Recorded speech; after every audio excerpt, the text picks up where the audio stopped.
morning everyone. Students, this is your civics chapter 3 revision work.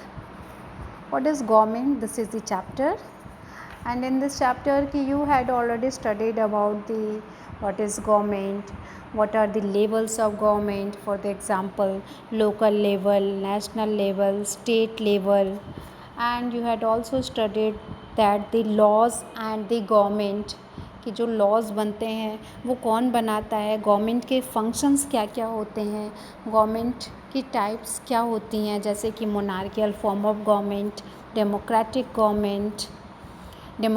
Government किसे कहते हैं, and what is universal adult franchisee, what is the role of voting in the democratic form of government. So we had already discussed all these things. Today I am taking the revision of your exercise question.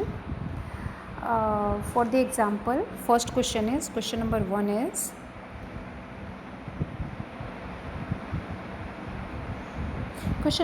what do you understand by the word government? You already know that government is a mechanism. Government is a mechanism or groups that govern and take decisions, take actions according to the rule of constitution. Constitution के base पे कुछ group of governing bodies होती हैं जो देश को govern करती हैं. Clear? The 5 ways in which you think the government affect your daily life. वो कौन कौन से 5 तरीके हैं जिससे गवर्नमेंट आपकी डेली लाइफ को अफेक्ट करती है. You have to do it yourself. ये आप खुद से सोचेंगे और बताएंगे कि वो तरीके कौन कौन से हैं. थोड़ा सा आप भी अपनी ब्रेन स्टॉर्मिंग कर लो, दिमाग को चला लो. Okay, come to the question number 2. Why do you think the government need to make rule for everyone. अब बताइए, रूल बनाने की ज़रूरत क्यों है गवर्नमेंट को सबके लिए. ऑब्वियस सी बात है कि रूल इसलिए सबके लिए बनाना ज़रूरी है because people elect their candidate ना. बिकॉज कि अगर रूल्स बन जाएगा तो क्या होगा, रूल्स बनता है तो पीपल जो है एक सिस्टमैटिक तरीके से रन करेगी. ठीक है. और रूल्स बनने के बाद क्या होगा कि लॉज बन के आता है. रूल्स कैसे बनता है, rules in the form of laws बनता है. तो उससे क्या होगा कि जो कॉन्फ्लिक्ट है लोगों में किसी चीज़ को लेकर के, वो कॉन्फ्लिक्ट वहाँ पे क्या होता है, वो ख़त्म होता है. क्योंकि लॉ है, जैसे मान लो कि हमने आपको जैसे कि आपको पता ही है कि हेलमेट पहन के ही आपको जाना है, तो इससे क्या होगा, गवर्नमेंट ने ये रूल बना दिया. अब जो इसको फॉलो नहीं करेगा उसको क्या किया जाएगा, पनिशमेंट मिलेगी. अगर मान लो कि ये रूल नहीं आया होता तो क्या होता, सब मनमाने तरीके से रोड पे चलते, कितने सारे एक्सीडेंट्स होते, कितने सारे लोगों की डेथ होती. तो इस तरह से डेमोक्रेसी पूरी की पूरी क्या होती, यहाँ पे उस चीज़ को फॉलो ही नहीं किया जाता. ठीक है. So government need to make rule for everyone. तभी तो सब लोग रेगुलेट हो पाएंगे ना, तभी तो सब लोग अच्छे से काम कर पाएंगे. Question number 3. 2 essential feature of democratic government. एक आप जानते हैं कि इस गवर्नमेंट में, जैसे India is a democratic government, so the people elect their candidate, their prime minister and their chief minister through their election.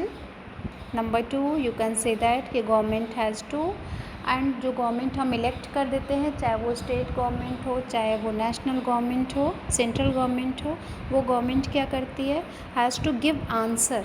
उनको आंसर करना होता है. जो भी एक्शंस, जो भी वो एक्शन लेते हैं, जो भी वो रूल्स बनाते हैं, तो वो सब क्या होता है कि गवर्नमेंट उनको आंसर करना होता है अपने लोगों के लिए, the people of the country के लिए. उनको जवाब देना होता है. They have the accountability. Number 4. What was the suffrage movement, what did it accomplish.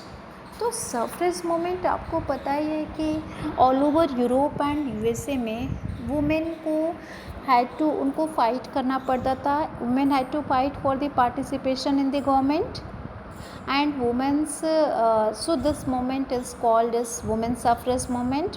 and it was start during the First World War, that was 1914.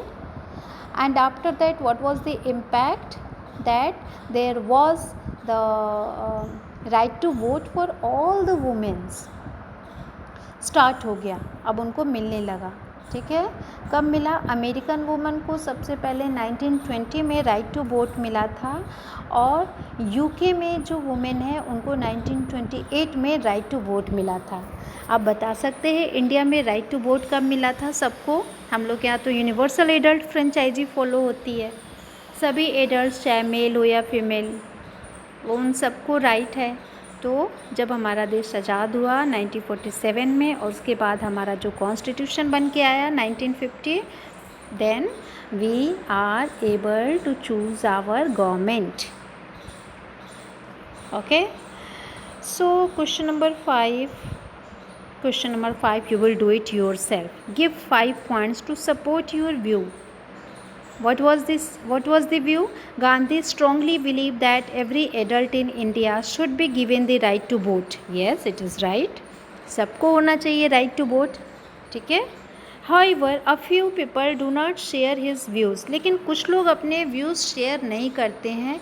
They feel that, उनको लगता है कि they are illiterate, तो वो अपने views कैसे share करेंगे? तो क्या आपको नहीं लगता है कि ये गलत होगा?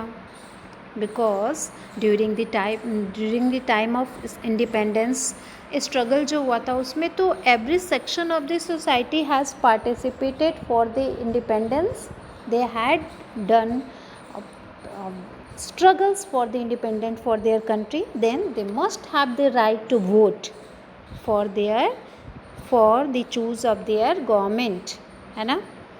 So this is all about the chapter. After that, chapter number 4 is key elements of a democratic government, and next chapter is, so you will do this, collect your problems, doubts, and we will discuss in the next